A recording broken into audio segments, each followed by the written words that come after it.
The alpha build, new one came out today with some Retribution Paladin changes, some quite significant ones. Not as many as I was actually expecting, I have to say, but nonetheless some significant ones. I'll go over in a moment.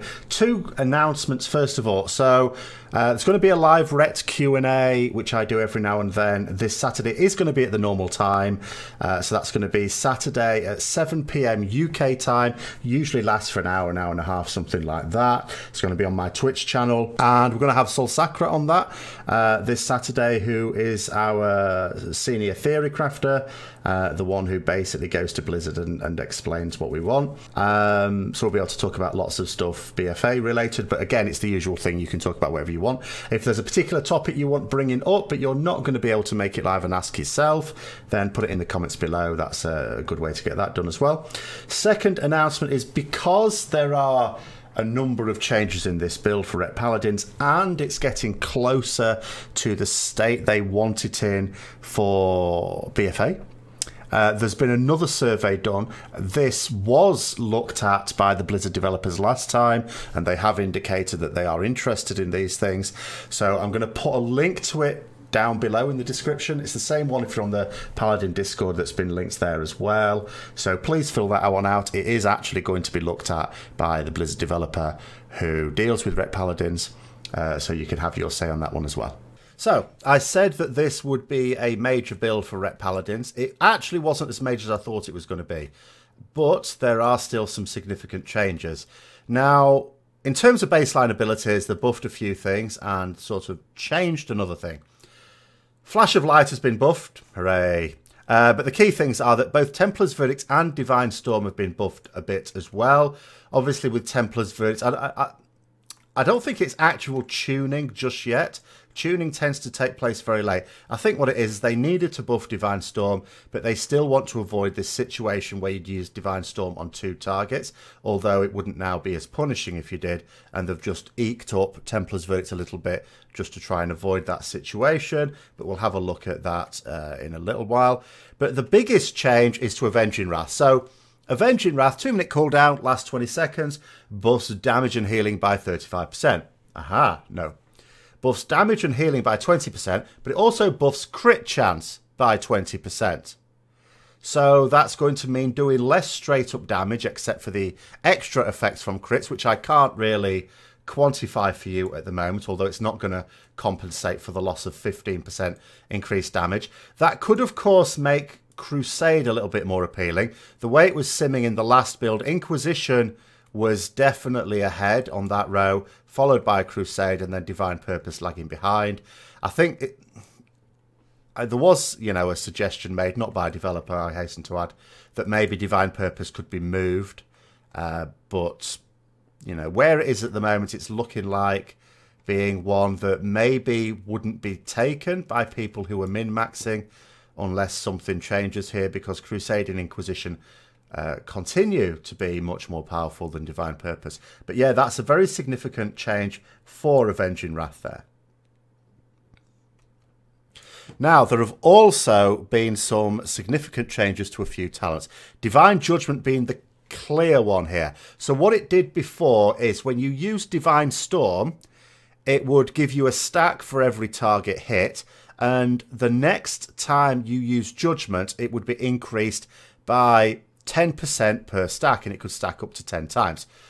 Now, bear in mind that you can use Divine Storm 2, potentially even 3 times, 4 I suppose if you get Divine Purpose procs, things like that, before you have to use Judgment again. That could stack up to a very tidy sum. But now they've increased it so that, first of all, it's 15% per stack, and it can stack up to 15 times as well. But it's any Holy Power spending ability, really. So that can also include Templar's Verdict. So you can use this very much as a single target option.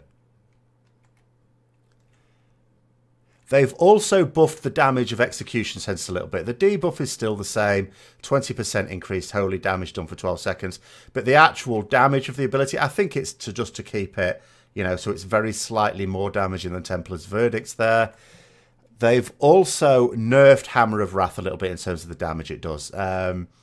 I mean, this is the reason why what I'd really want is for them to carry out an idea they've already had, which is potentially, although they've clearly not done it yet, so it doesn't mean to say they will, to make Hammer of Wrath baseline, and then as the talent option to allow that to work during Avenging Wrath. So in other words, Hammer of Wrath would just purely be an execute, beef up the damage in line with that, and then just make an execute. Because my worry is that we get a situation where Hammer of Wrath is available and we don't use it as our top priority ability.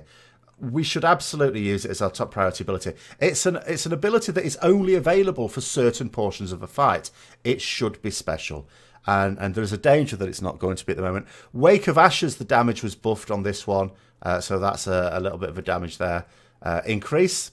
So again, going to be really useful. I mean, I already quite like it just because of the holy power generation, particularly when used with execution centers, even though, as I've said before, different cooldowns for them, so you can't always line them up. Now, in terms of the buff to Divine Storm, what is that going to do realistically? Well, what we can see here is this is how it used to be before this build. So if you were going to use Divine Storm on 2 targets, it would do significantly less damage than Templar's Verdict. What we've now got a situation, as you can see here, it's still going to do less damage. You are still not going to benefit from using Divine Storm on 2 targets. But if you're a little bit absent-minded, you let one slip, or you have some other reason for using it, for example, using the Divine Judgment talent, then in actual fact, you're not losing a lot out of it. Unless, of course, you put Judgment on it, in which case, remember, Judgment is only going to debuff 1 target, so then you are, again, going to be losing more damage out of it. But you may find, as if you've got Divine Judgment and you've got to use a spender, there's not going to be a Judgment debuff on the target, there's not going to be an Execution Sense on the target, well, maybe you decide to use Divine Storm in that situation because it will give you 2 targets that you'll have hit rather than 1 for your Divine Judgment talent if that's what you've taken. In that situation, there is a little niche situation where actually you could use Divine Storm on 2 targets sensibly. So hopefully that brings you up to speed with where we are with Ret Paladins in this build. I did think it was a bigger one. There were a few things that I thought were going to be added in. I'm going to suggest that probably some of those are being discussed and it'll be in the next build or the build after, something like that. I thought they were getting it ready for how they want it to be when it goes live. But yeah, there are still a few little sticking points there. But hopefully we can discuss those before too long. Thanks for watching. Hope you enjoyed it. If you did, don't forget to like, comment, subscribe and share. And don't forget about the live Ret Q&A. Until next time, I'll see you later.